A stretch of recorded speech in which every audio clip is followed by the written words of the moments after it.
কোন মানুষ যদি মনে করে আমার পেছনের জীবনের যে ইবাদত বন্দেগী করলাম এটা কবুল হচ্ছে নাকি আন্দাজেই করে যাচ্ছি, নবীজি বলেন তুমি বুঝবে ওই সময় যখন তোমার আচার আচরণ কোরআন কেন্দ্রিক হবে, কোরআনে বর্ণিত নিয়ম নীতি অনুযায়ী তোমার আচার আচরণ, মুআমালাত, মুআশারাত, এমনকি কথাবার্তারাও যখন বলো ওয়াকুলু লিন-নাসি হুসনা, মানুষের সাথে কথা বললে নরম কথা, আনন্দের কথা, সুন্দর ভাষায় বলো। এই যে কথা বলা মানুষের সাথে হেসে হেসে মানুষকে আনন্দ দেওয়ার জন্য, কষ্ট না দিয়ে, এইটাও একটা ইবাদত। এটা কি? কোরআন কেন্দ্রিক জীবন যদি আমাদের গঠন হয়ে যায়, বুঝবেন যে আপনার পেছনের 33 বছরের জীবনের ইবাদত অন্তত কবুল হয়েছে। এই হাদিসটা আমি পেয়েছি, নবীজি বলেন মান আমিলা বিহি উজিরা, যারা কোরআন দিয়ে আমল করবে, কাজ করবে, এদের পুরস্কার আল্লাহ নিজের হাতে দান করবে। টাঙ্গাইলবাসী ভুল বুঝবেন না। অনেকে মনে করে তাহলে আমি হাদিস দেখে আমল করি, ফাজাইলের কিতাব দেখে আমল করি, আমার কিছু হবে না। হ্যাঁ হবে। আপনাকে যদি আল্লাহ পুরস্কার দেয়, হয় নবীদের দিয়ে, রাসূলদের দিয়ে, ফেরেশতাদের দিয়ে পৌঁছিয়ে দেবেন। কোরআনের আমল যদি কেউ শুরু করে, ওকে আল্লাহ নিজের কুদরতি হাত দিয়ে পুরস্কার ধরিয়ে দেবে। এই কথার লোড কত, ওজন কত টের পাচ্ছেন? আল্লাহ নিজে কিয়ামতে ডাক দেবে, হামজা এদিকে আয়, এই যে এই সম্বর্ধনা নিয়ে। এটা বান্দার জন্য এটা কত বড় পাওয়া। এই জন্য কোরআন যারা শুনতে আসে, ও যদি বুঝতে পারে, দেখবেন ওর চোখ দিয়ে পানি গড়িয়ে পড়ছে। এটা তো আমি বানালাম নাকি? ওয়াইদা সামিউ মা উনজিলা ইলার রাসূলি তারা আ'য়ুনাহুম তাফীদু মিনাদ দামি মিম্মা আরাফু মিনাল হক। সূরা মায়দা 7 নাম্বার পারার প্রথম নাম্বার পৃষ্ঠার প্রথম নাম্বার লাইনের 83 নাম্বার আয়াতের প্রথম অংশে আছে। তাফসীরে ফি জিলালিল কোরআন থেকে বলছি। সাইয়্যিদ কুতুব লিখেছেন, আল্লাহ পাক বলেন, হে নবী, যখন আপনি কোরআন শোনাবেন, যারা এর মর্ম বাণীগুলো উপলব্ধি করতে পারবে, বুঝতে পারবে, আপনি তাদের চোখের দিকে তাকিয়ে দেখবেন ওরা কেঁদে ফেলেছে। কখন ওদের চোখ দিয়ে পানি গড়িয়ে পড়ছে ওটা আপনি টেরও পাবেন না। মনের অশান্তে ওরা আল্লাহর কোরআনের কথা উপলব্ধি করে কাঁদতে শুরু করবে। আল্লাহ পাক যেন এরকম শ্রোতা হয়ে এখানে বসার তৌফিক দেন, বলেন আমিন। আমাদের জীবনের এরকম ভালো ভালো নিয়ামত যদি বৃদ্ধি করতে হয়, শুকরিয়া আদায় করা লাগবে কার? এবং শুকরিয়া আদায়ের পদ্ধতি 3টা। কয়টা? এইদিকে তাকান। 1 নম্বরে কেউ যদি শুকরিয়া আদায় মনে করে যে একেবারে টুটি পর্যন্ত খেয়ে ঢেকুর একটা তুলে বলছে আলহামদুলিল্লাহ, এটা শুকরিয়া আদায়ের একটা বাক্য। শুকরিয়া আদায় করতে হলে 3টা জিনিস আপনাকে মাথায় রাখা লাগবে। 1 নম্বরে মুখ দিয়ে স্বীকার করা লাগবে যে হ্যাঁ, এটা আমার জীবনে নিয়ামত। কথা বুঝতেছেন? 2 নম্বরে মন থেকে আপনার আনন্দ পাওয়া লাগবে। এটা মন থেকে আনন্দ পাওয়ার বিষয়টা কখন আপনি টের পাবেন? আল্লাহ পাক বলেন, ইন্নামাল মুমিনুনা আল্লাযীনা ইযা যুকিরাল্লাহু ওয়াজিলাত কুলুবুহুম। আল্লাহর দৃষ্টিতে মুমিন তো ওই লোকটা যার সামনে আল্লাহর নাম উচ্চারণ হলে ওদের অন্তরাত্মা কলব কেঁপে ওঠে। কে বলছে বলো তো? আল্লাহ নিজে বলছেন তার কলব কেঁপে ওঠে। এখানে কফ লাম বা কলবুল শব্দটা আছে। আমি যাব আলোচনায়, তবে একটা বেদাতে বাংলাদেশ থেকে একটু দূর করে নেই, এটা আমি অন্য দেশে পাইনি। ছোট বয়সে কয়েকটা দেশ আমি গেছি মুসলমান রাষ্ট্রে, কিন্তু এই জিনিসটা বাংলাদেশে ভারতে বেশি। এটা নিরসন করা দরকার, কারণ এটা যেহেতু যাবে সারা পৃথিবীতে ছড়াবে ইউটিউবের মাধ্যমে। আমার সামনে এখন মাত্র 20,000 লোক না, আমি এখন 750 কোটি মানুষ সামনে নিয়ে কথা বলছি। ভালো করে খেয়াল করেন, আমি প্রথমে কোরআনের আয়াত বলছি, হাদিস বলছি বিজ্ঞানের দৃষ্টিতে, এরপরে বাস্তবতার দৃষ্টিতে আপনি মিলাবেন। এই যে ওয়াজিলাত কুলুবুহুম, তাদের কলব কেঁপে কেঁপে ওঠে। এখন এই জিনিসটার কাজ কি এবং এটা থাকে কোথায়? এটা যদি আপনি পরিষ্কার করে নিয়ে যেতে পারেন, আমি আলেমদেরকে বলছি, হাজার হাজার দরবার থেকে একটা আওয়াজ আসে যে মানুষের স্তনের বাম স্তনের 2 আঙ্গুল নিচে একটা গোস্তের টুকরা আছে, এটার নাম কলব। এটার নাম কি বলেন বলেন? এটা যদি কেউ আল্লাহ জিকির করে বা আল্লাহ আল্লাহ জিকির করে, সুবহানাল্লাহ পড়ে, আল্লাহর জিকির দ্বারা এই কলব পরিষ্কার হয়। এ কথা আজ বাংলার 48,000 পীরের দরবার থেকে এক কথায় আসে, কলব পরিষ্কার করো। ওনারা বলতে চান কলব আছে বাম স্তনের 2 আঙ্গুল নিচে। এবার আসেন কোরআন কি বলে দেখে। আল্লাহ পাক বলেন, লাহুম কুলুবুন লা ইয়াফকাহুনা বিহা। সূরা আরাফ 9 নম্বর পারার 13 নম্বর পৃষ্ঠার 2 নম্বর লাইনের 179 নম্বর আয়াত, এই 2য় অংশে এটা পাবেন। আল্লাহ পাক বলেন ওদের কলব আছে কিন্তু বুঝ নেই, চিন্তা নেই। এই আয়াত দ্বারা প্রমাণ হয় কলবের কাজ চিন্তা করা, বোঝা। এ পর্যন্ত বুঝেছেন কিনা? কলবের কাজ আল্লাহর যে ভাষা, কি করা? আরো জোরে। এবার আসেন তো নবীজির হাদিস দেখি। বিশ্ব নবী জানিয়েছেন, আলা ইন্না ফিল জাসাদি মুদগাতুন, হে পৃথিবীর উম্মতেরা সাবধান, জেনে রাখো।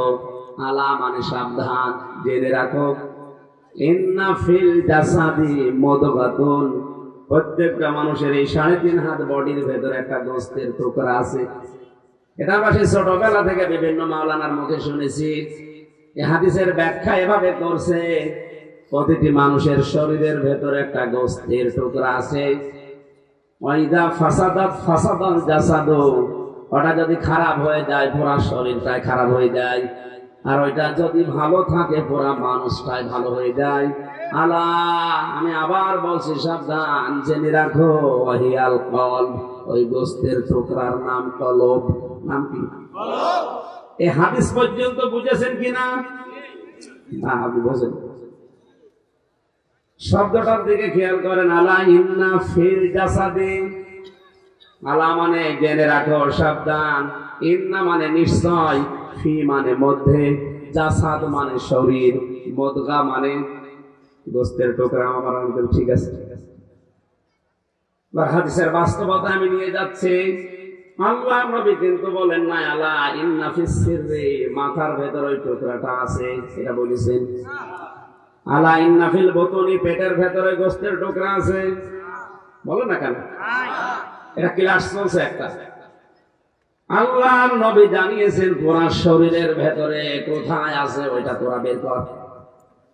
ওই গোস্তের টুকরা ভালো হয়ে গেলে পুরা মানুষ ভালো হয়ে যায়, ওটা খারাপ হয়ে গেলে পুরা মানুষ নষ্ট হয়ে যায়। এবার শব্দটা আমি দেখলাম, আলা ইন্না ফিল জাসাদি মুদগাতুন। শব্দটা মুদগা কি বলেন বলেন? মুদগা হওয়ার জন্য বিজ্ঞান এখন পরীক্ষা করে দেখছে যে 3টা শর্ত লাগে ওর ভেতরে। কোন জিনিস যদি মুদগা বলতে চান, মায়ের পেটের ভেতরে রেহেমে যে সন্তানটা আছে, প্রথমেই বীর্যটা 40 দিনে হয় আলাক। আলাক মানে জ্বলন্ত। আলাক মানে কি? মাটির নির্যাস, জ্বলন্ত যোগ, যাই বলেন। 2 নম্বরের স্টেপে 40 দিন পরে যেটা আকৃতি পায় তার নাম মুদগা। তার নাম কি? মুদগা হওয়ার জন্য শর্ত বললাম কয়টা? জবাব দেন। 1 নম্বরে ওর ভেতরে গোশত থাকা লাগবে। 2 নম্বরের ভেতরে চর্বি থাকা লাগবে, রক্ত সহ। 3 নম্বরে রাবারের উপরে কামড় দিলে যাবে দাঁত বসে যায়, ওরকম দড়া কাটা ভাব হবে। বাংলার মুসলমানের আলেমদের ভেতরে হয়তো মতপার্থক্য আয়াতটা নিয়ে আসে, কিন্তু কোরআন হাদিস বিজ্ঞান আর বাস্তবতার সাথে মিলান্ত।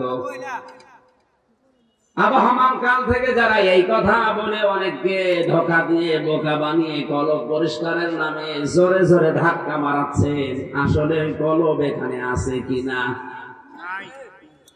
এটা মুদগার যে 3টা শর্ত বললাম, আপনি কম্পিউটারের ভেতরে এখন নিয়ে যান, এখানে স্ক্রিন সেট করেন, আমি দেখিয়ে দেব। এক নম্বরে রক্ত পাওয়া লাগবে চর্বি সহ, গোস্তের একটা টুকরা লাগবে, রাবারের উপরে কামড় দিলে যেমন দাঁত বসে যায় এরকম দড়া কাটা ভাব দেখা যাবে। মাথার ভেতরে যে মগজ আছে এটা বের করেন, আর বাম স্তনের 2 আঙ্গুল নিচে যে গোস্তের টুকরা আছে এটাও বের করেন।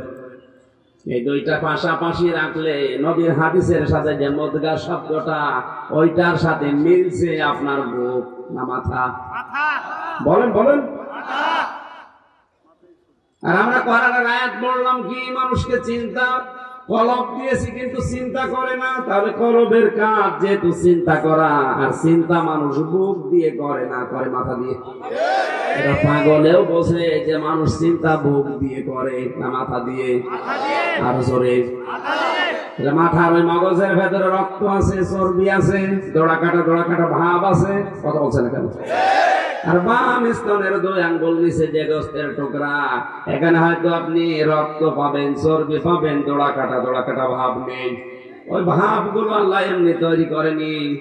মাথার ভেতরে 6টা জিনিস আল্লাহ সেট করেছেন, সেন্ট্রাল লব, অক্সিপিটাল লব, এরকম 6টা জিনিস দিয়ে আল্লাহ মাথা সাজিয়ে এক একটা এই লবের সাথে প্রায় 8টা 10টা করে কানেকশন দিয়ে কোরআন শরীরের ভেতরে 70,000 তার আল্লাহ রেডি করে রেখেছেন। পায়ের ভেতরে যদি কাটা ফোটে, আপনার পা থেকে শুরু করে যে তারটা লাগানো সঙ্গে সঙ্গে মাথায় চলে যায়, ওখান থেকে সিদ্ধান্ত দেয় ফ্রন্টাল লব থেকে তাড়াতাড়ি করে কাটা তুলে ফেলো। সাপ দেখলেন চোখ দিয়ে, কি দিয়ে? চোখ দিয়ে সাপ দেখার পরে তো মাথায় চলে যায় ওই যে তার সেট করা, ওখান থেকে সিদ্ধান্ত আসে হয় লাঠি হাতে নাও, নয় পেছনে আবার ওখান করে দৌড় দাও। আমি এতক্ষণ পর্যন্ত যা বলছিলাম তার মূল কথা এটা, কোরআন দিয়ে, হাদিস দিয়ে, বাস্তবতা দিয়ে, বিজ্ঞানের থিওরি দিয়ে আমরা পেলাম কলব নামে যে জিনিসটা এখানে বাম স্তনের নিচে মেলে না, এটা মিলছে এইটা। কারণ এটা ভালো হলে মানুষ ভালো হয়ে যায়, এটা খারাপ হলে মানুষ নষ্ট হয়ে যায়। কথা বলেন ঠিক কিনা? এখন আজ পর্যন্ত যারা কলব পরিষ্কারের নামে এইটা পরিষ্কার করাচ্ছে, জিনিসটা ওখানে নেই, খালি বুক ব্যথা হবে। এইটা যদি পরিষ্কার না হয় মানুষ জেনা করবে, এটা পরিষ্কার না হলে ঘুষ খাবে। হ্যাঁ, কথা বলা লাগবে। নবীজি বললেন এটা ভালো হলে মানুষ ভালো, এটা খারাপ হলে মানুষ নষ্ট হয়ে যায়। এ কথা যদি এখন কোরআন, যারা শিক্ষিত মানুষ আছে, কোরআন দিয়ে, হাদিস দিয়ে, বিজ্ঞান দিয়ে যদি প্রমাণ করে ফেলে এতদিনে বাবা যা বলেছে মিলছে না, কারণ চিন্তা মানুষ বুক দিয়ে করে না, করে মাথা দিয়ে, তখন ওদের ব্যবসা, ওদের দরবারে এমনি বন্ধ হয়ে যাবে। এই কারণে বিরোধিতা করে বলে আমি পীর দেখতে পারি না। আরে পীর তো ভালো জিনিস, পীর মানে শিক্ষক, উস্তাদ, মুআল্লিম, টিচার। আপনি যেটা জানেন না, ফাসআলু আহলা যিকরি ইন কুনতুম লা তা'লামুন। আল্লাহ বলেন যেটা জানো না, যারা জানে তার কাছে জেনে নাও। এটাই আমিও আপনার জন্য পীর, আপনি যেটা জানেন না আমার কাছে জেনে নেবেন। পীর এই কথা বলছেন না? কিন্তু এই নামটা নিয়ে কত ভণ্ড ব্যবসা করে খাচ্ছে আপনি দেখেন। একথা যদি সত্যি এদেশে প্রমাণ হয়ে যায়, যারা মানুষ ওরা তো আর দরবারে যাবে না, বলবে ভণ্ড আমার এতদিন খালি বুক ব্যথা করিয়েছে, আসল জিনিস পরিষ্কার করাইনি, আমার ভালোবাসবে। সুতরাং এই বেদাত দিয়ে যারা শুরু করছেন, কোরআনের সাথে মিল নেই, হাদিসের সাথে মিল নেই, বিজ্ঞানের সাথে মেলে না, বাস্তবতায় মেলে না। কোন কারণে আপনি উল্টাপাল্টা করে জিকির করবেন বলেন? জিকির করতে নিষেধ নেই, সুবহানাল্লাহ জিকির করেন।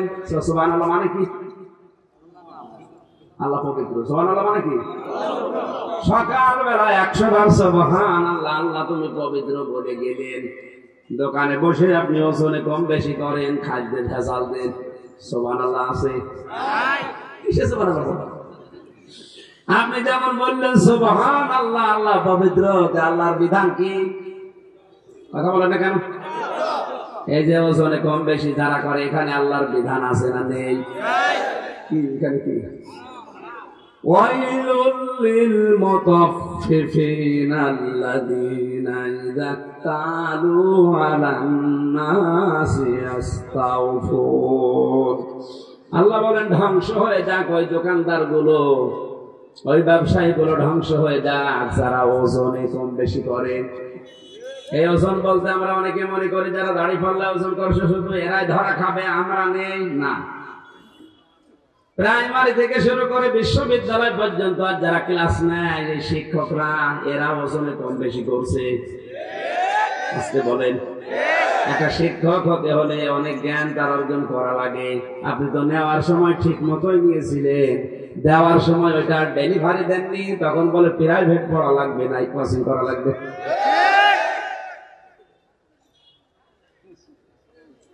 এই যে মঞ্চের চেয়ার গুলো, এই মেম্বার গুলো, এগুলো কিন্তু একটা আমানত।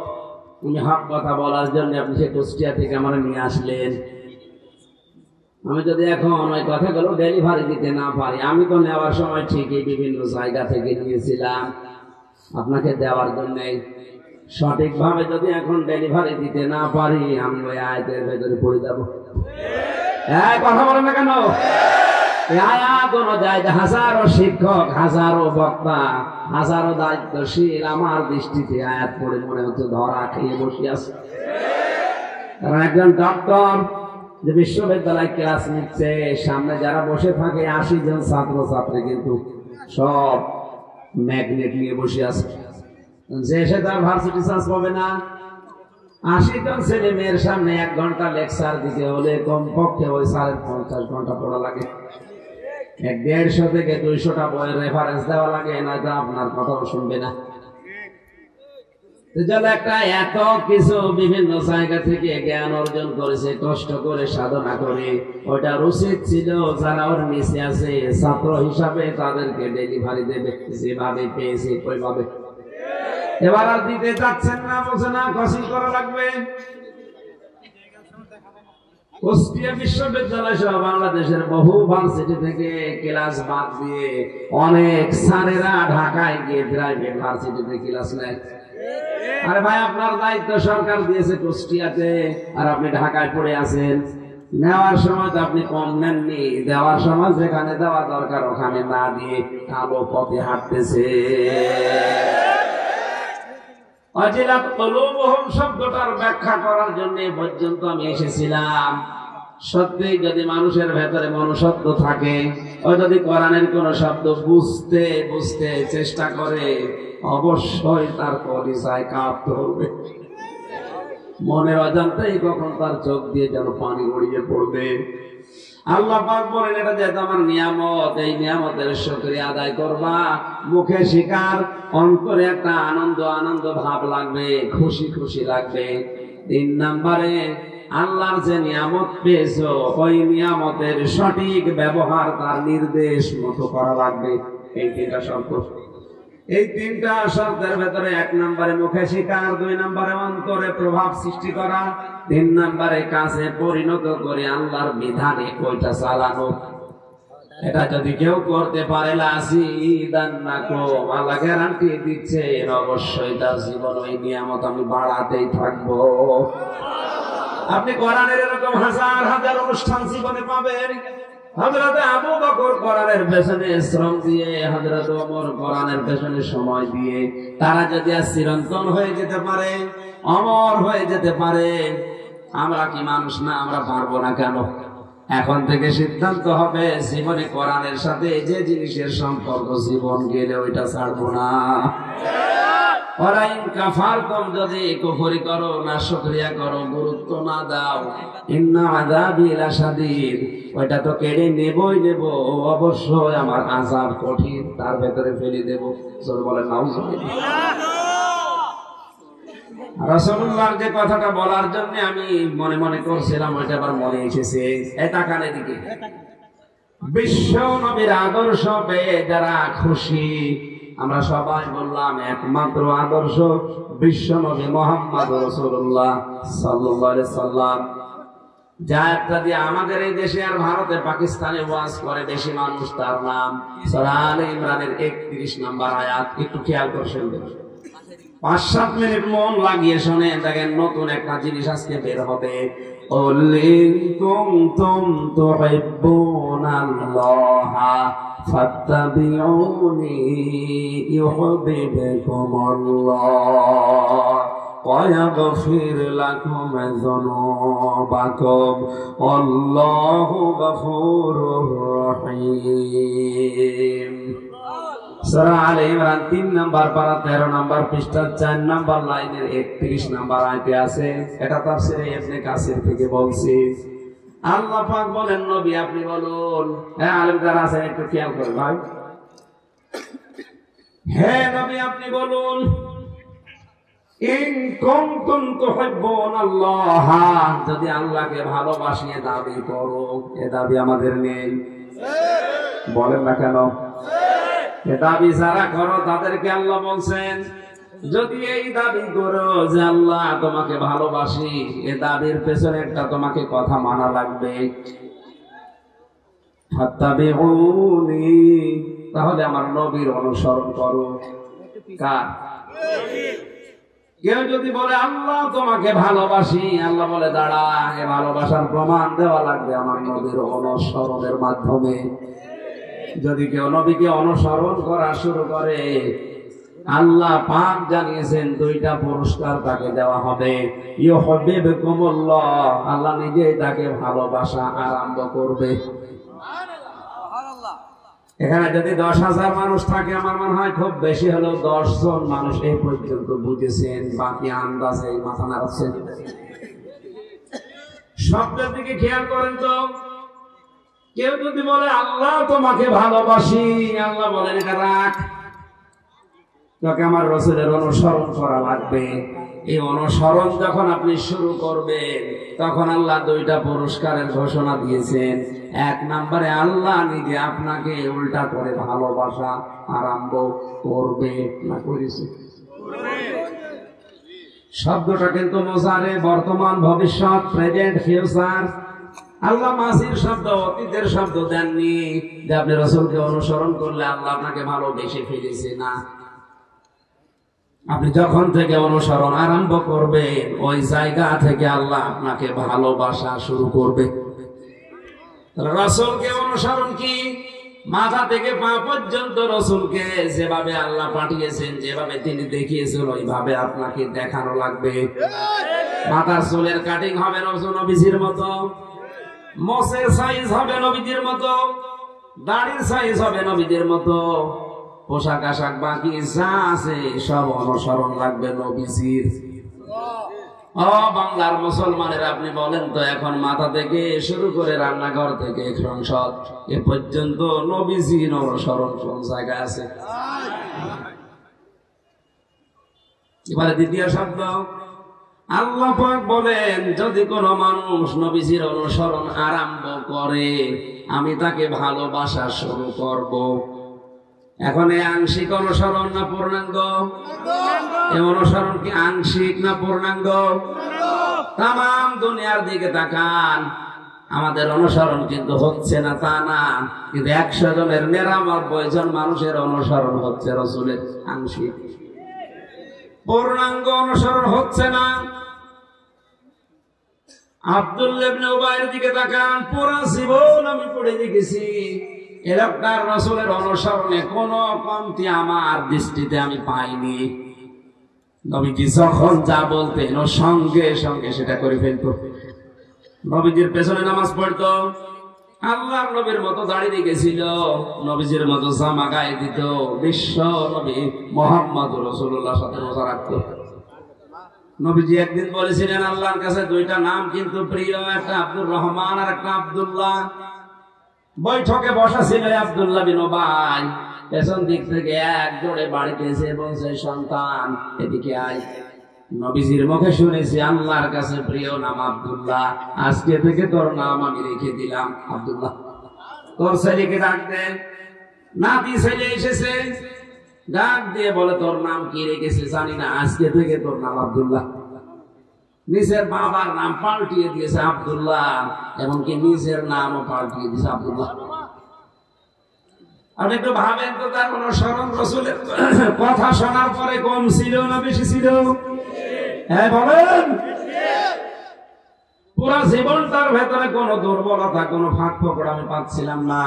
একটা জায়গায় রাসূলের অনুসরণ করতো না। আর রাজনৈতিক জীবনে এই জায়গায় ওর আদর্শ ছিল আবু জেহেল। একটা মাত্র কারণে আমার আল্লাহ তাকে শুধু জাহান্নামে দেবে না, জাহান্নামের একেবারে নিচে দেবে। এবার আপনার বিবেকে কি বলে আপনি বলেন? আপনি নামাজ পড়েন আমির হামসার পেছনে টাঙ্গাইলে, আর এই লোকটা নামাজ পড়েছে মসজিদ নববীতে রাসূলুল্লাহর পেছনে। মাথা থেকে পা পর্যন্ত পুরাটাই ঠিক ছিল, এখানে একটা মাত্র জায়গায় ভুল করে আল্লাহকে মুনাফিকের সর্দার বলে ঘোষণা দিয়েছে। বলেন নাউজুবিল্লাহ। তাহলে আমাদেরও এখন অনুসরণ হবে রাসূলের আংশিক না পূর্ণাঙ্গ? আরো জোরে বলেন। কেউ যদি পূর্ণাঙ্গ অনুসরণ আরম্ভ করে দেয়, আল্লাহর ঘোষণা, আল্লাহ তাকে ভালোবাসা শুরু করবে। সুতরাং এই ময়দানে যারা এখনো রাসূলের আদর্শকে পূর্ণাঙ্গ অনুসরণ করতে পারেননি, আপনি আকাশ দিয়ে উড়ে যেতে পারেন, কিন্তু আল্লাহ আপনাকে ভালোবাসা শুরু করেনি। এক কথা বলা রাখবে। এই আয়াত অনুযায়ী বাংলাদেশে হাজারো আলেম, হাজারো পীর, হাজারো ইমাম এরা ধরা খাবে। এই কারণে এদের অনুসরণ অধিকাংশ আংশিক, পূর্ণাঙ্গ হচ্ছে না। আর বাকিগুলো তো বাকি দিলাম। আজ বিশ্ব অলি হয়ে বসে আছে অনেকে। সখীপুর মসজিদে কেউ যদি দেখে ইমাম সাহেব দাড়ি কেটে সফা বানিয়ে ফেলেছে, মুসল্লি বলবে হুজুর আপনার দাড়ি কই? ইমাম যদি বলে বেটা ধরো তো দাড়ি নেই, মুসল্লি বলবে হুজুর দাড়ি ছাড়া মুসল্লি হওয়া যায়, দাড়ি ছাড়া ইমাম হওয়া যায় না। কথা বলবে কিনা? কি বুঝলেন এখান থেকে? টাঙ্গাইলের সখীপুরের এই দিঘির চালা নাকি এলাকা আষাঢ়িয়া চালা, এ ছাতা তো কুষ্টিয়ায় গেলে কিয়ামতের আগে কেউ চিনবে না। কুষ্টিয়া থেকে যদি বলে আষাঢ়িয়া পাড়া বাড়ি আমার, থানা জেলা না বলা পর্যন্ত কিয়ামতের আগে চিনবে।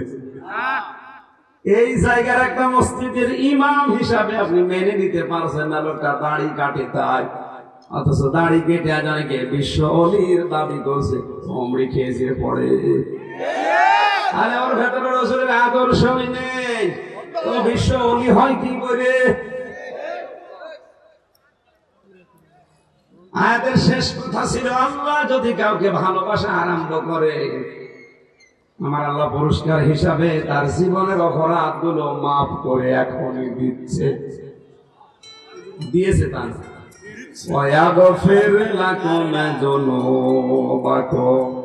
আল্লাহ পাক বলেন, যখন আমার রাসূলের অনুসরণ পূর্ণাঙ্গ ভাবে অনুসরণ করার সিদ্ধান্ত নিয়ে লোকটা নেমে পড়বে, আমি আল্লাহ নিজে তাকে ভালোবাসা আরম্ভ করব। আর আমি যাকে ভালোবাসি ওর জীবনের অপরাধ একটাও রাখবো না, সব মাফ করে দেব। জাম্বন না দিয়ে জুনুব দিয়েছে। আল্লাহ আমাদেরকে আয়াতটা বাস্তবতার নিরিখে বোঝার তৌফিক দিন, বলেন আমিন। সূরা ফুরকান থেকে আমি মাত্র একটা আয়াত পড়েছি, 63 নম্বর আয়াতটা। এই আয়াত থেকে শেষ পর্যন্ত আল্লাহর ঘোষণা হচ্ছে আল্লাহ নিজে একটা বিশাল ফ্ল্যাট বানাবে। এখন যদি কেউ এখানে ঘোষণা দিয়ে দেয় টাঙ্গাইল শহরে 5000 বর্গ ফুটের একটা বিশাল ফ্ল্যাট তোমার নামে বরাদ্দ দেওয়া হবে, আমার মনে হয় এখানে একজনও পাওয়া যাবে না, হেঁটে হলেও চলে যাবে। কথা বলে না কেন? এ কথা যদি এমপি সাহেব বলে, তার কথা বিশ্বাস করে যদি মানুষ এখান থেকে দৌড়িয়ে এই 40-50 কিলো হেঁটে চলে যাবে কিছু না পেলে, আল্লাহ নিজে ঘোষণা দিচ্ছেন আমি আল্লাহ নিজে একটা বিশাল প্রাসাদ তৈরি করে রাখবো, কক্ষ বানাবো, যেটাই দুনিয়ার 10 দুনিয়ার সমান। এটাকে আমাদের বিশ্বাস হয়। তাহলে আয়াতের ভেতরে আমার আল্লাহ 12টা গুণ দিয়েছেন তার বান্দাদের, ইবাদুর রহমান যারা, এই 12টা গুণ যারা অর্জন করতে পারবে দুনিয়ায়, মহান আল্লাহ তাদেরকে এই 5000 10,000 বর্গ ফুটের নাম এরকম দুনিয়ার 10 দুনিয়ার সমান একটা জান্নাত দিয়ে দেবে। এবার আমরা মিলাবো 12টা গুণ আমাদের আছে কিনা, কারণ আমরা দাবি করি আল্লাহর বান্দার। রব্বুল আলামিন বলেন, ওয়াইবাদুর রহমানিল্লাযীনা ইয়ামশুনা আলাল আরদি হাওনা ওয়া ইযা খাতাবাহুমুল জাহিলুনা ক্বালু সালামা। আল্লাহ বলেন ইবাদুর রহমান যারা, রহমানের বান্দা যারা, আমি আল্লাহর বান্দা যারা দাবি করে, তাদের প্রথম বৈশিষ্ট্য হচ্ছে ওই মানুষগুলো যখন জমিনে চলাফেরা করে তখন নম্র ভদ্র হয়ে, উগ্র হয় না রহমানের বান্দারা। অথচ দিন দিন বাংলাদেশে উগ্র মানুষ বাড়ছে। এক কথা বলে না কেন? হেঁটে গেলে মনে হয় যে কি হলো রে, হনুমান হয়ে গেছে। আপনাকে নম্র হওয়া লাগবে বিশ্ব নবীর মতো। কার মতো?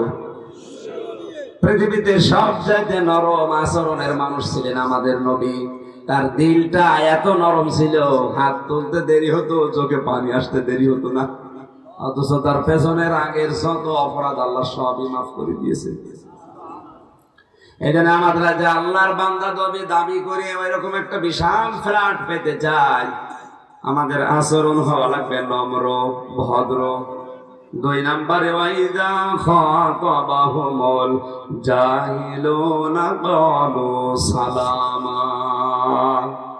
জাহেল মূর্খ গোরা যখন কোন বিষয়ে তাদের সাথে কথা বলে, তর্ক না করে, ঝগড়াঝাটি না করে বলবে ভাই ঠিক আছে, আপনি ঠিক। আমাদের এই আচরণগুলো দুনিয়ার জীবনে এখন দেখাতে হবে, কারণ এখন জাহেলদের সংখ্যা দিন দিন বেড়ে যাচ্ছে। কিচ্ছু জানে না, আন্দাজে তর্ক করে মাসলা নিয়ে ওর পেটে বোম লাগাবেন, ওর হুসরা এমপি সাহেবের মতো বলতে পারবে না। অথচ ফতোয়া বাসিতে ওস্তাদ। এই দেশে সবচাইতে বেশি বিনা পয়সায় পাওয়া যায় ডাক্তার, এই কথা বলেন, আর ফতোয়া। আপনি যদি পেটে ব্যথা হয়, ডাক্তারের কাছে যাওয়ার আগে যদি চার দোকানে যান, সে দেখবেন অনেকগুলো মানুষ বসে আছে। শুধু আপনি যদি বলতে দেরি করেন যে আমার পেটে ব্যথা, চারিদিক থেকে 8-9টা ডাক্তার হাজির হয়ে যাবে। কথা বলেন। অথচ একটা বিষয় ওখানে অভিজ্ঞ না। আপনি যদি এমবিবিএস ডাক্তারের কাছে, বিচক্ষণ মানুষের কাছে যান, বলবেন না আগে পরীক্ষা করা লাগবে। আর যে চার দোকানে বসে ফতোয়া দিল, ওকে মানুষের কেন পেটে ব্যথা হয় তা জানে, আন্দাজে ফতোয়া দেয়। এই জন্য তর্কে জড়াবেন না। এই সময়টা কিন্তু এরকম চলছে। রহমানের বান্দা হতে হলে তর্ক বিতর্ক না করে ঠিক আছে ভাই আপনি ঠিক বোঝেন, যা বোঝেন। রহমানের বান্দাদের 3 নম্বর গুণ, ওয়াল্লাযীনা ইয়াবিতুনা লিরাব্বিহিম সুজদাও ওয়া কিয়ামা। আল্লাহ পাক বলেন ওই মানুষগুলো রাতের বেলা সারা রাত ঘুমিয়ে কাটায় না, রাতের কিছু সময় আমি আল্লাহর জন্য সেজদা দিয়ে দাঁড়িয়ে দাঁড়িয়ে কাটাই। এখানে যদি 20,000 মানুষ থাকে, সর্বোচ্চ 5 জন মানুষ মনে হয় এরকম পাওয়া যাবে যারা ওই রাতে আল্লাহর জন্য কাঁদে। অথচ এটা রহমানের বান্দা যারা দাবি করবে, তাদের এই গুণটা থাকা বাঞ্ছনীয়, থাকতেই হবে, নয়তো আপনি জান্নাতের ফ্ল্যাট পাবেন না। এখন থেকে সিদ্ধান্ত নেওয়া যায় না, রাতের অংশ কিছুটা সময় হলেও আমি আল্লাহর জন্য বেঁধে রাখবো। ফাইদা ফারাগতা ফানসাব ওয়া ইলা রাব্বিকা ফারগাব। আল্লাহ পাক বলেন দুনিয়ার ঝামেলা যখন মুক্ত হবেন, হে নবী আপনার রবের দিকে মনোনিবেশ করেন, একটু সময় তাকে দেন। 3টা বছর যেহেতু এক ঘরের ভেতরে ফাঁসির কন্ডেম ছিলাম, আমি নিজে বাস্তবতা দেখেছি। তো কাজ কাম নেই, শুধু নামাজ কালাম, খাওয়া দাওয়া, পড়া ছাড়া কাজ নেই। গভীর রজনীতে উঠে, বিশেষ করে 2টা-3টার সময় উঠে কোরআনের আয়াতগুলো তেলাওয়াত করে যদি সত্যি আপনি মন থেকে সেজদায় পড়ে যেতে পারেন, 15-20 মিনিট, আধা ঘন্টা, 1 ঘন্টা করে যদি একটা সেজদা দেন, দুনিয়ায় স্ত্রী ব্যবহার করার চাইতেও বেশি শান্তি পাওয়া যায়। আজকে থেকে আমলটা শুরু করা লাগবে আমাদের। হ্যাঁ, তাহাজ্জুদ পড়া আপনার জন্য ফরজ না, কিন্তু দুনিয়ায় কোন নবী, কোন আল্লাহর ওলি হতে পারে নাই তাহাজ্জুদ নামাজ পড়া ছাড়া। তাহাজ্জুদের ভেতরে মানুষকে আল্লাহ চেহারা নূরানি বানিয়ে দেয়। এখানে যারা পড়ে ওই রকম আপনি তাকান, ও ফ্রেশ ওয়াশ দেওয়া লাগে না, ফেরেন লাভলি লাগে না, এমনিতেই আল্লাহ নূর একটা ঢেলে দিয়েছে। আল্লাহ রাব্বুল আলামিন বলেন, হে নবী এই সময়টা আমার জন্য একটু বরাদ্দ করেন। রহমানের বান্দা যারা দাবি করবে তাদেরকেও বলেন তারা যেন আমি আল্লাহর জন্য কিছু সময় দাঁড়িয়ে থাকে। সেজদাটা যখন দেবেন একটু লম্বা করে দেবেন। الذين يقولون ربنا اصرف عنا عذاب جهنم রহমানের বান্দা যারা তাদের আরেকটা গুণ, তারা জাহান্নাম থেকে আল্লাহর কাছে পানা চায়। কি থেকে? আরো জোরে। হ্যাঁ, এখানে শিক্ষা আছে, বসে। জাহান্নাম থেকে মুক্তি যাবে, পানা যাবে আল্লাহর কাছে রহমানের বান্দারা। কেন জানো?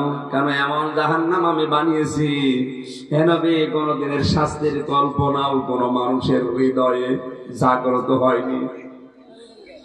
কল্পনার জগতে আসা সম্ভব না জাহান্নামের যে আযাব।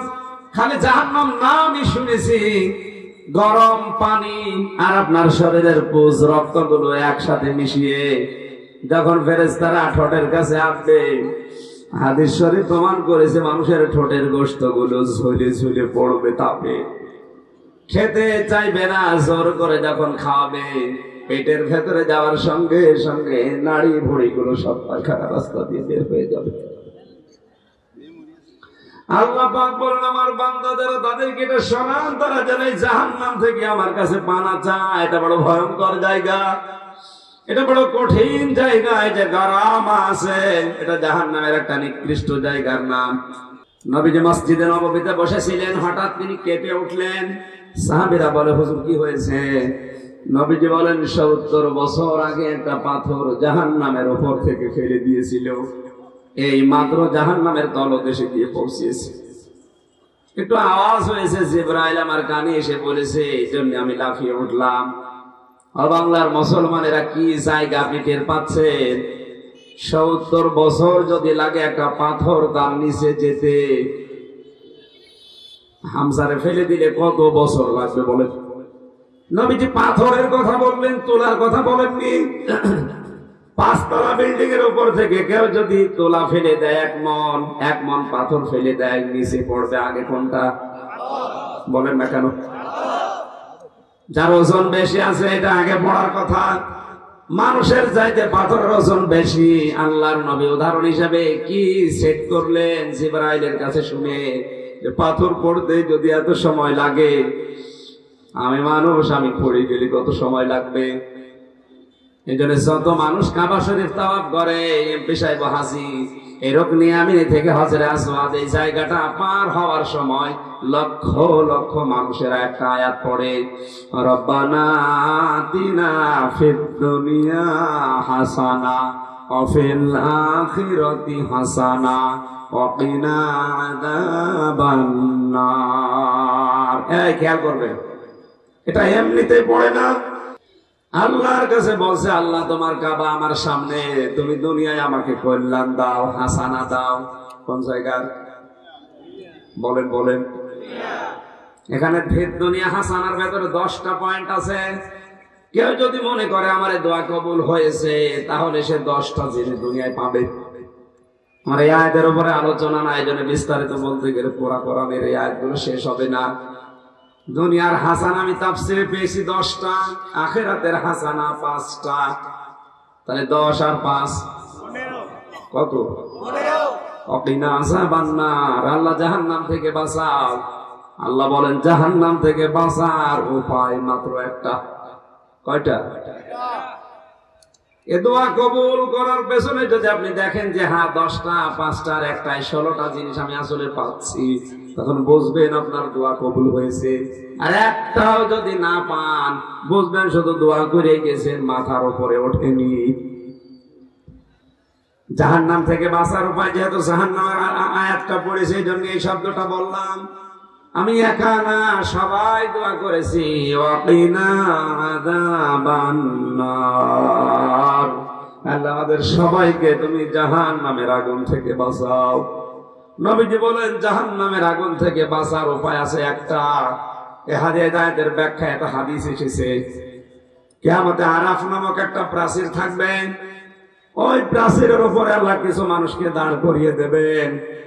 ওরা জান্নাতেও যাবে না, জাহান্নামও পড়বে না। বিশ্ব নবীকে সাহাবীরা প্রশ্ন করলেন, এরা জান্নাতে যাচ্ছে না কেন? নবীজি বলেন, এই মানুষগুলো দুনিয়াতে জান্নাতে যাচ্ছে না এই কারণে ওদের সব কাজ ভালো ছিল, মা বাবার সাথে আচরণ খারাপ ছিল।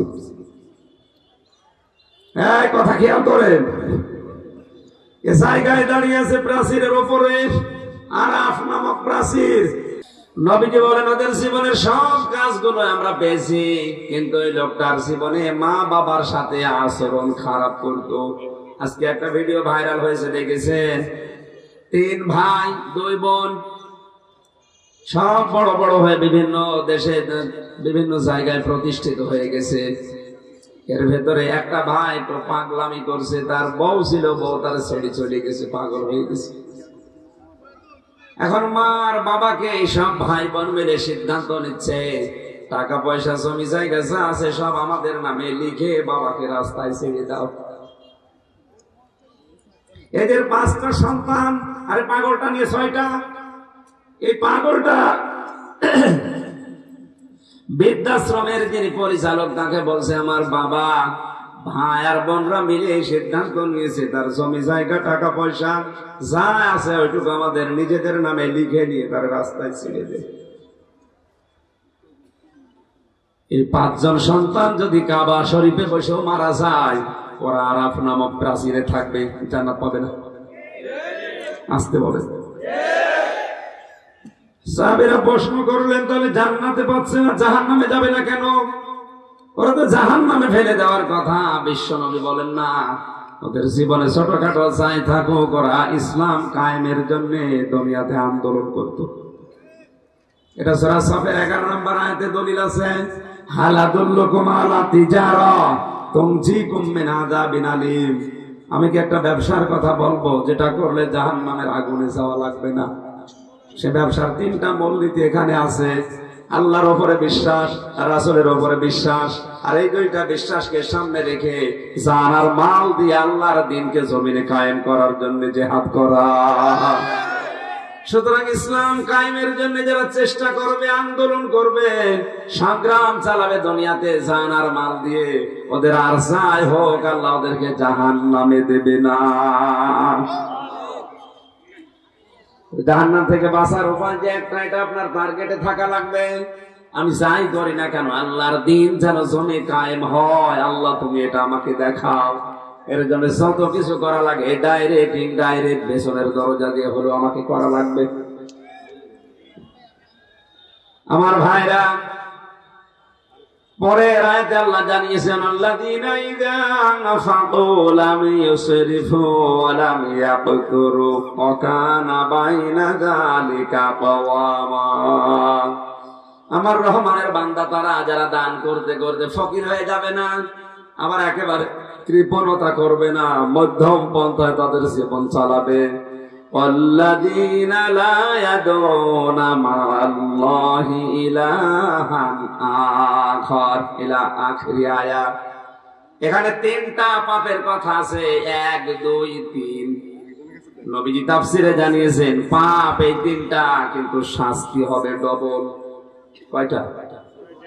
3টা পাপের কথা এখানে আছে, পাপ 3টা, কিন্তু শাস্তি হবে ডবল। 1 নম্বরে যারা আল্লাহকে ডাকে, আল্লাহকে ডাকার পাশাপাশি যারা অন্য কাউকে ডাকে, আজকে যখন ইয়া আল্লাহ ইয়া আল্লাহ ইয়া রহমান ইয়া রহমান বলার পরে যারা বলে ইয়া আলী বাবা, খাজা বাবা, দয়াল বাবা, আল্লাহর সাথে যারা মিলিয়ে অন্য কাউকে ডাকে, এদের শাস্তি হবে ডবল। والذين لا يقتلون النفس التي حرم الله إلا بالحق, যারা অন্যায় ভাবে মানুষকে হত্যা করে। আজ অন্যায় হত্যা দিন দিন বাড়ছে না কমছে? বলেন বলেন। ঠুনকো কারণে মানুষ মেরে ফেলে, হয়তো অনেকে ডাইরেক্ট মারে না, এদেশে এখন আবার সিস্টেম হয়েছে নিজে কিছু করে না, পেছনের দরজা দিয়ে শুধু একটু হাওয়া দেয়, 10,000 মানুষ মরে যায়। কথা বুঝতেছেন? আপনি নিজে হয়তো মার্ডার করেননি, কিন্তু হাওয়া দিয়ে রেখেছেন, ওই হাওয়ায় মার্ডার হচ্ছে, আপনার শাস্তি হবে ডবল। ওয়ালা ইয়াসনুন, যারা জেনা করবে না। আর জেনা বলতে শুধু লজ্জা স্থানের এটা না, আমাদের হাতের জেনা আছে, মুখের জেনা আছে, চোখের জেনা আছে। কথা বলে ঠিক কিনা? সবচাইতে বেশি চেনা হচ্ছে এখন আমাদের চোখ আর কলবের। জোরে বলেন নাউজুবিল্লাহ। আল্লাহ রাব্বুল আলামিন জানিয়েছেন, ওয়াল্লাযীনা লা ইয়াশহাদুনা যুরা, আমার রহমানের বান্দা তারা মিথ্যা সাক্ষ্য দেয় না। 3টা বছর আমার জীবনে বাস্তবতায় দেখে বলছি, এই দেশে এখন 1,10,000-এর উপরে মানুষ কারাগারে আছে। সারা দেশ মিলে যদি মিথ্যা সাক্ষী বন্ধ হয়ে যায়, 5,000-এর বেশি লোক সারা দেশে জেলে থাকার কথা। অধিকাংশই বানানো ভুয়া মামলা, কিচ্ছু জানে না। জন্ম হয়েছে 24 সালের, প্রথমে সাক্ষী আছে 23 সালের। আমার বিরুদ্ধে যারা সাক্ষী দিয়ে 3 বছর আমার কারাগারে রেখেছে, ওরা আর যাই করুক, আমার কাছে ক্ষমা পাওয়া ছাড়া রহমানের বান্দা হতে পারবে না।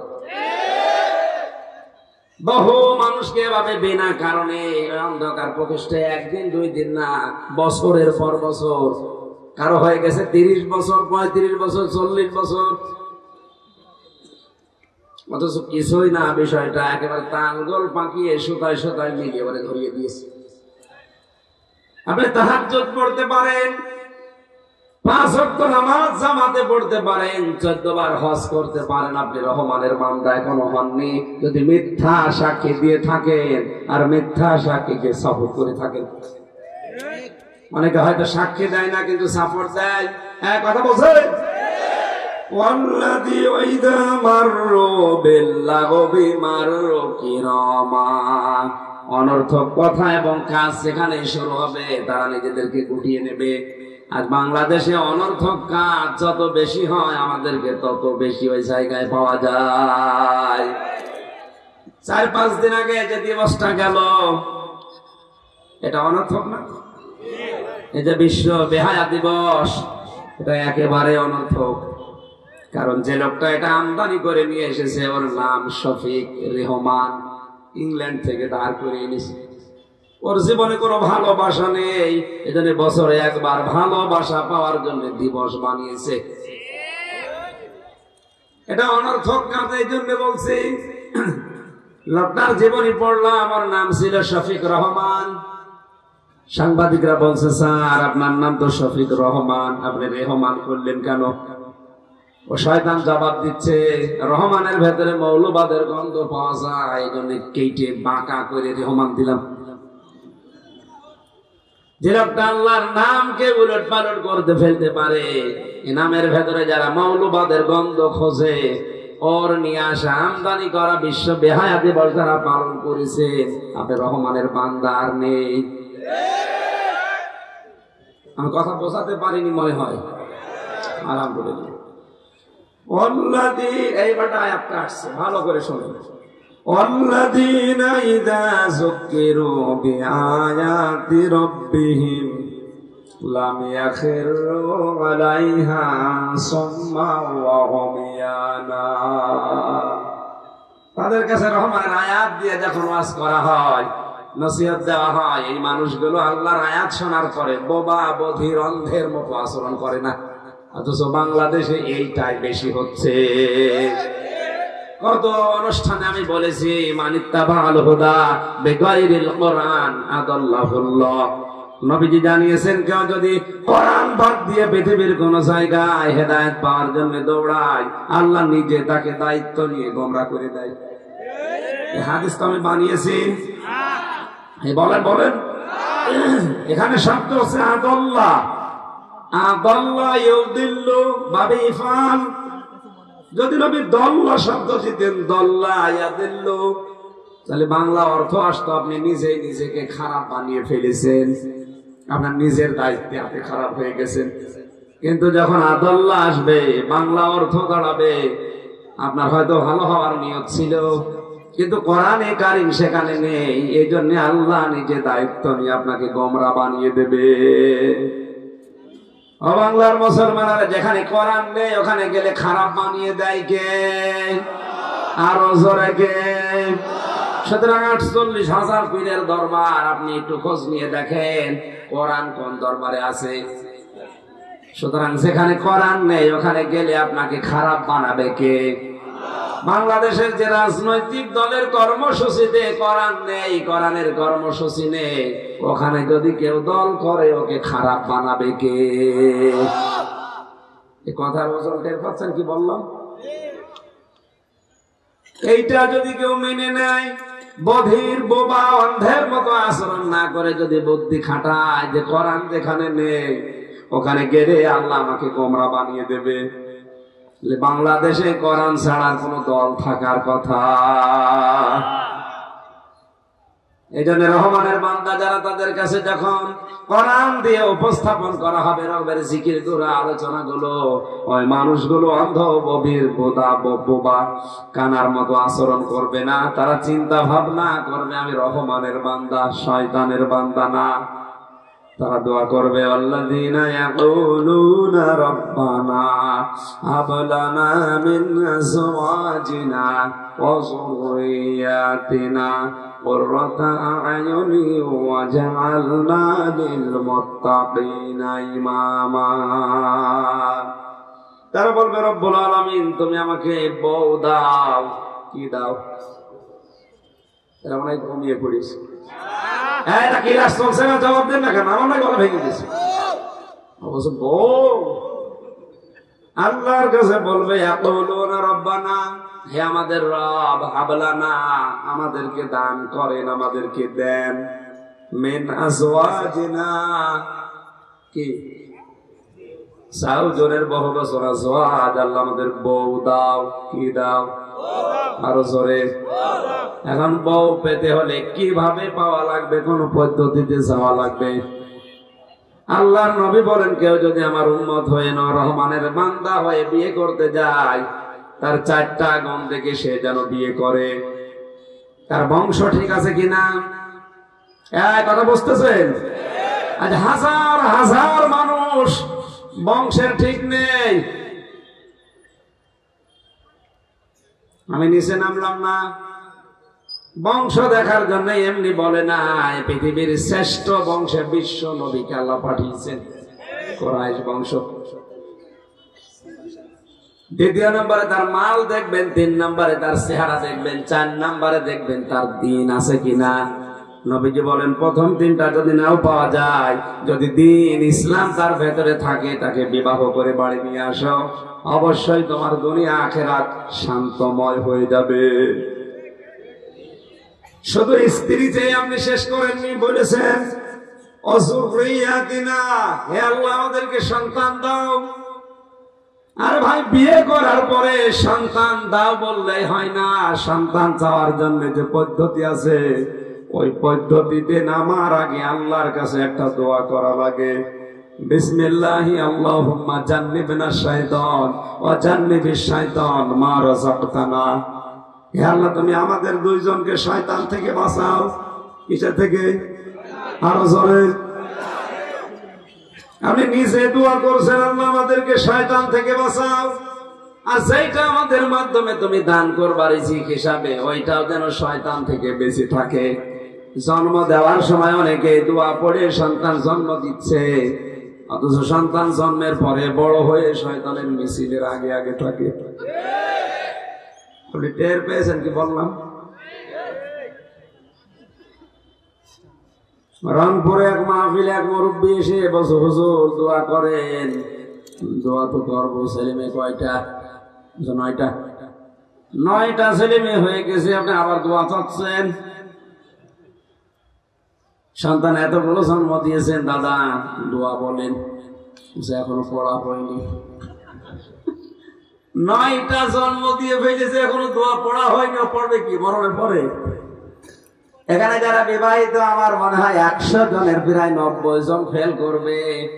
স্ত্রী সহ পাশের সন্তান উৎপাদনের যে দোয়াটা, কথা বলে না অনেকে মনে মনে আছে হুজুর এটা দোয়া পড়ার সময় না। না, আপনাকে দোয়া পড়া লাগবে। এই শব্দটার দিকে খেয়াল করেছেন? বউ দাও বউ দাও বললে হচ্ছে না। হযরত ওমর রাদিয়াল্লাহু তাআলা আনহু নিজের সন্তান আব্দুল্লাহকে বিয়ে দিয়েছিলেন সেরকম ধনীর মেয়ে দেখে না, একটা গোয়ালিনী দুধ বিক্রি করে খায় এরকম একটা মহিলার মেয়ের সাথে। তিনি দেখেছিলেন এর ভেতরে দিন আছে, আল্লাহর ভয় আছে। এই কারণে গভীর রজনীতে হযরত ওমর প্রজাদের খবর নেওয়ার জন্য পাহাড়ি এলাকা দিয়ে ঘুরছিলেন। হঠাৎ করে একটা মেয়ের আওয়াজ এসেছে। মা তার মেয়েকে ডাক দিয়ে বলছে, বেটি এ দুধের ভেতরে পানি লাগা। মেয়েটা বলছে, না, এটা অন্যায়। হক বাতিল একসাথে মেলে না। দুধ হক, পানি এখানে বাতিল, দুইটা একসাথে আমি মেলাতে পারবো না। মা বলছে, তোর ওয়াজ রাখ, আমি যা বলি তাই কর। মেয়েটা যখন রাজি না, তখন মারতে গেছে। মেয়েটা বলছে, মা আমাকে মেরে ফেলেন, কিন্তু আপনি জানেন না এদেশে হযরত ওমর আইন জারি করেছে দুধে পানি দেওয়া যাবে না। মা ওর বুদ্ধি দেয়, তোর ওমর এখানে নেই, তার সিআইডি ডিআইবি কেউ নেই, তুই তাড়াতাড়ি কাজটা করে ফেল। মেয়েটা তখন মুখ দিয়ে বলেছে, মা তুমি মুসলমান, আমিও মুসলমান, তুমি হককে বাতিলের সাথে মিলাতে বলো। হযরত ওমর এখানে নেই আমি তা জানি, কিন্তু ওমরকে যে বানিয়েছে তিনি এখানে আছে। হযরত ওমর কথাটা শুনে এত বেশি ভালো লেগেছে, দরজার উপরে ক্রস চিহ্ন দিয়ে বাড়িতে গেলেন। আব্দুল্লাহকে ডাক দিয়ে বলে, বাবা অনেকদিন তোর বিয়ে দেব বলে মেয়ে খুঁজছিলাম, মেয়ে আজকে আমি একটা পেয়েছি, কিন্তু দেখি নাই। আমার যদি বয়স থাকতো আমি নিজেই বিয়ে করে ফেলতাম, বয়স যেহেতু নেই, তোর বিয়ে দেওয়া লাগবে, তুই রাজি আছিস? ছেলেটা বলে, বাবা আপনি যে কাছে রাজি আমি অবশ্যই রাজি আছি, আমার দেখা লাগবে না। আজ হাজারো বাবা এখানে বসে আছেন, আপনি যদি বাড়িতে যে ছেলেকে বলেন, দেখো তোমার জন্য একটা আল্লাহওয়ালা মেয়ে পেয়েছি, বিয়ে করা লাগবে, বলবে, আব্বা বাদ দাও, আসে 5 থেকে প্রেম চলছে, আমি 5 থেকে লাইন করেছি, আর তুমি এখন আছো 25 বছর, হবে না। পেয়াদারা ধরে নিয়ে এসেছে মেয়ে দুইটাকে রাজ দরবারে। হযরত ওমর ডাক দিয়ে বলে, গোয়ালিনী তোমার মেয়েটার সাথে আমার ছেলে আব্দুল্লাহর বিয়ে দিতে চাই, তুমি কি রাজি আছো? বড়ি মহিলা ডাক দিয়ে বলে, খলিফা আমি আগেই রাজি। হযরত ওমর বলে, আগে রাজি হয়ে গেলে কি করে চিন্তা করলে না? তুমি একদম ভোট বিক্রি করা মহিলা গোয়ালিনী, আর আমি দেশের প্রেসিডেন্ট। আমার ছেলে তোমার মতো গরিবের মেয়ের সাথে কেন বিয়ে দিতে চায়? বড়ি মহিলা বলছে, আমার চিন্তা করার দরকার নেই, এটা আমার কপাল।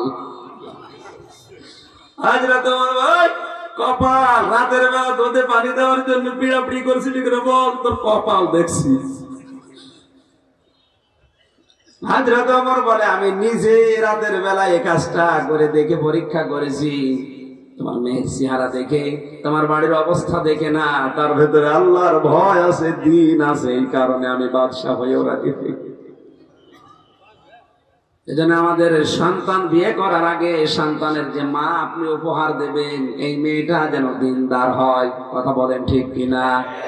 কারণ আপনি হয়তো 5 বছর পর 10 বছর পরে বউ পাল্টাতে পারবেন, কিন্তু সন্তান যদি একবার এসে যায়, ওই সন্তান তার মা পাল্টাতে পারবে। এজন্য মা পাল্টানো লাগবে না, এরকম একটা মা দেখে নিয়ে আসেন। আমার কথা বোঝা গেছে?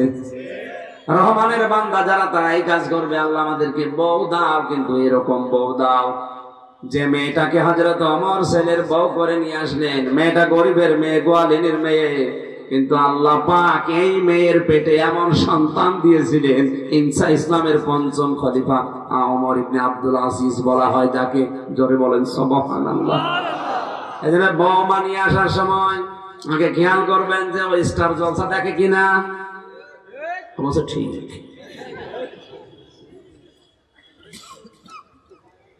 এমন সন্তান তৈরি করা দরকার, কুররাতা আয়ুনি, যারা আমার চক্ষু শীতলকারী হয়। অথচ এই শব্দটাকে আজ তুলে দেওয়ার জন্য শিক্ষা ব্যবস্থা থেকে মা বাবার সাথে যে আচরণ, এই চ্যাপ্টার গুলো বাদ দিয়ে দিয়ে এমন এমন চ্যাপ্টার লাগিয়েছে। এই যে ছেলেটা দুঃখ করে বলেছে, আমার 5-6 ভাই বোন মিলে বাবাকে টাকা পয়সা নিয়ে রাস্তায় ছেড়ে দেওয়ার সিদ্ধান্ত নিয়েছে। একটা অল্প শিক্ষিত না, অধিকাংশ ছেলেগুলো শিক্ষিত। শিক্ষা ছিল কিন্তু কোরআনে কারিমের শিক্ষা ওদের নেই। এই জন্য মা বাবা যে কি ওরা এখনো টের পায়নি। নবীজি বলেন, পৃথিবীর মানুষেরা তোর বাবার মা যদি বলে তামাম দুনিয়া ছেড়ে দেওয়া লাগবে, কথা না বলে ছেড়ে দিবি। কোন জায়গা তাদের অবস্থান টের পাচ্ছেন? আল্লাহর পরে স্থান তাদের। কোরআনে আমি বহু ব্যাখ্যামূলক শব্দ পেয়েছি, সবচাইতে বেশি ব্যাখ্যা পেয়েছি মা আর বাবার নামে। আল্লাহ এত বেশি বেশি ব্যাখ্যা দিয়েছেন, আপনি পাগল হয়ে যাবেন চিন্তা করলে। আমি একটা 180টা আয়াত পেয়েছি, 23টা। আলেম যারা আছে বুঝবেন, কবির ভাই ভালো করে খেয়াল করেন। আল্লাহ পাক বলেন ওয়াখফিদ লাহুমা জানাহায-যুল্লি মিনার রাহমা। এর ভেতরে যে সূক্ষ্ম জিনিস আছে আমি কোনোদিন কল্পনাও করি নাই। তাফসীরের গভীরে এসে দেখি কি শব্দ আল্লাহ লাগিয়েছেন। অখফিদ, খাফজুন শব্দের শাব্দিক অর্থ হচ্ছে ডাউন, ফল করা। আল্লাহ বলেন হে দুনিয়ার সন্তানেরা ডাউন কর, তারপরে ফল করে দে। কি ফল করবে? জানাহায-যুল্লি মিনার রাহমা। জানাহুন মানে ডানা, জানাহুন মানে জিল্লুন মানে নম্রতা বা ছায়া। আর যে ছায়া আছে এভাবে হাত মেরে ধরলে দেখেন একটা ছায়া পড়ছে, আল্লাহ এই ছায়ার সাথে উদাহরণ দিলেন, অথচ এখানে হাত দেয়নি, দিয়েছে ডানা। আমরা জানি এখানে সবাই যে আমাদের মানুষ যারা আমাদের ডানা নেই আছে, এক কথা বলা লাগবে। ডানা হয় পাখির, কার? পাখির ডানা ধার করে হাওলাত করে আল্লাহ আমাদের লাগিয়ে দিলেন কেন? আমাদের হাতের কথা বলতে পারতেন না? হাতের কথা বলেনি এই কারণে, কারণে হাতের ভেতরে রডের মতো শব্দ করা হাড় আছে। কথা বুঝতেছে? এটা সফট না, নরম না, মোলায়েম না, কিন্তু পাখির ডানার ভেতরে ফর আছে, পালক আছে। এটা সফট, নরম, কোমল, এত বেশি সফট। পাখি যখন নিজের ডানাটা এভাবে ডাউন করার পরে ফল করে দেয়, বাচ্চারা ওর নিচে যে কিচির মিচির একটা শ্বাস, অনির্বচন সুখ অনুভব করে। শব্দটা তাফসীরে আমি এইটাই পেয়েছি, তারা অনির্বচন সুখ অনুভব করে। তারা অন্তত ভাবে যে আমার মার ডানার নিচে আমরা যখন এসে গেছি, কোন সিল কোন কিছু আমাদেরকে আর ক্ষতি করতে পারবে না। আল্লাহ ডানার উদাহরণটা দিয়ে এটা জানাতে চেয়েছেন বাংলার মানুষেরা, ও পৃথিবীর বান্দা বান্দিরা, মার বাবার সাথে এমন আচরণ করবা ওরা যেন অন্তত এই কথা বিশ্বাস করে ফেলতে পারে যে আমার হামজা থাকতে আমাদের জীবনে আর কেউ মারতে পারবে না, আমাদের ভাতে মারতে পারবে না, আমাদের অশোকে মারতে পারবে না। বিভিন্ন রকমের মারা থেকে আমার হামজারে ডানাটা এখনো আছে, ও আমাকে বাঁচাবে। এই জন্য যুল্লি মিনার রাহমা দিয়েছেন, তোমার দয়ার হাত, রহমতের হাতটা বাড়িয়ে দাও। এই হাত বাড়ালে শক্ত হাত। আরে ভাই ডানা তো প্লেনেরও আছে, হেলিকপ্টারও আছে। আল্লাহ হেলিকপ্টার প্লেনের ডানার কথা না বলে পাখির ডানার কথা বলেন কেন? এখান থেকে হাওলাত করেছেন ডানা, আল্লাহ প্লেনের ডানা হাওলাত করে লাগিয়ে দিতে পারতেন, পাখিরটা নিয়েছেন এই জন্যে। প্লেনের ডানা শক্ত হয়, ডাউন হয়, ফল হয় না, ফল হলে উঠবে না। আর পাখির ডানা শক্ত না, নরম, মোলায়েম, সফট, কোমল। এটা শুধু ডাউন হয় না, ফল করে দিলেও পাখি উঠতে পারে। এর নিচে যারা থাকে একটা আলাদা সুখ পায়। দুনিয়ার মানুষরা যতদিন বেঁচে আছো, মা বাবা আছেন তোমার কাছে, এরকম একটা সুখ পায়। আমরা যারা এসেছি কোরআনের এই ব্যাখ্যামূলক শব্দ থেকে, আল্লাহ আমাদেরকে এইরকম সন্তান হওয়ার তৌফিক দিন, যাদেরকে দেখলে মা আর বাবার চক্ষু শীতল হয়ে যায়। ওয়াজআল লানা লিল মুত্তাকিনা ইমামা। আল্লাহর কাছে বলবে রব্বুল আলামিন, তুমি আমাদেরকে মুত্তাকিদের জন্য গাইডলাইন দাতা, ইমাম, নেতা, অভিভাবক বানিয়ে দাও।